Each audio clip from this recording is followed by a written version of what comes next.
Hello everyone. Okay, I'm about to go hiking, but I have to talk about this book first before I go. And honestly, the whole hike, which is going to be pretty long, is going to be me just reflecting more on this book because it is one of those books that you can't just like read it and leave it, but you need to think about it for a long time after reading it. Anyway, so the writing style first, I'll start with that. This book has this cozy vibe of like someone just sitting down and telling you a story. And I don't know how to describe it really well, other than just to say that it just feels like someone is telling you a story. So it focuses on this main character, the narrator, and basically he is living in this house that was given to him by his aunt when she died. And he basically spends his life reading, writing, and occasionally walking in the surrounding hills, which already is just so lovely. Like, honestly, that's what I'm spending my spring break doing, right? Like, it is like the middle of the day and I haven't done anything yet besides read, and now I'm about to go for a hike. So it's just like this guy is just living my dream life, right? So he lives in this huge house, and I think that anyone who loves books will like this book because it is centered on a library within the house. So his aunt has 11,000 books, and basically, when she gave him the house, she gave it to him on one condition. It said, "The will placed one condition on my inheritance, that I was to keep the library intact, and if I were to have children, to ensure that the house and its library remained with the family."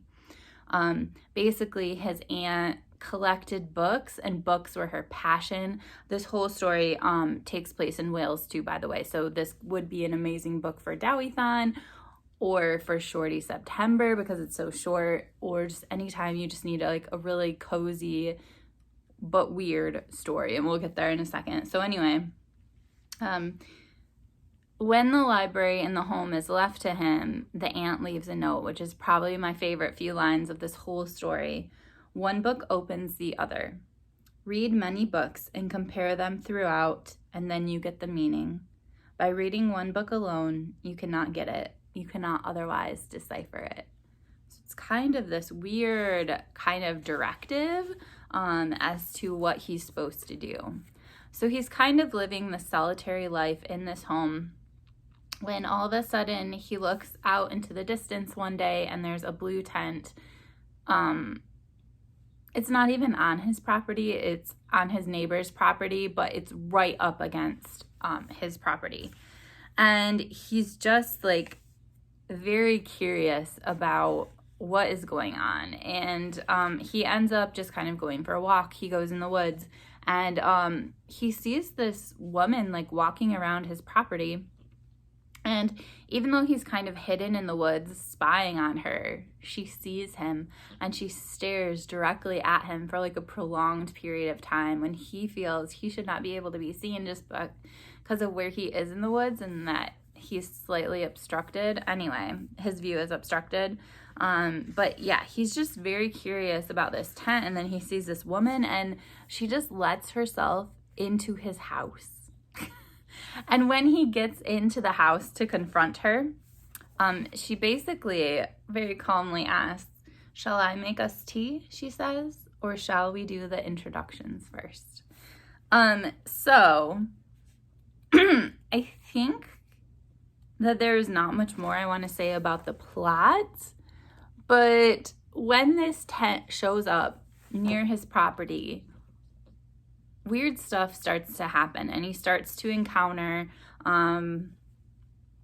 situations that he wouldn't have encountered otherwise, just living kind of alone or solo in this house. And it's kind of dreamlike, sci-fi, weird. I don't know how to describe it to make you read it, but it is so good. And immediately when I got to the ending, I was like, oh my gosh, I need someone to talk to about this. And luckily, Heather had said the exact same thing in a video a few weeks ago because that is where I heard about it from. And so I sent her a million messages on Instagram because I feel like that's where she checks more frequently, and they're limited to like a minute. So I think I had like blah, blah, blah, blah, a million of them. And then luckily she was free and responded pretty quickly with all of her thoughts. And basically this is a book that two people can read and have different viewpoints on, but also be kind of confused and not like either of us are defending our viewpoints. They're things that we're wondering about. And I don't even know what to say about this book to make you read it.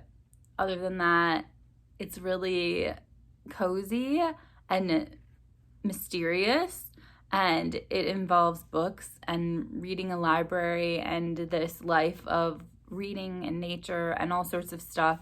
It was the perfect book at the perfect time for me, and I absolutely loved it, and it's definitely my favorite book of the year so far. So without saying very much at all about this, please read it. It's so good. And if you read it, let me know. Probably let Heather know. Like, we need to talk more about it.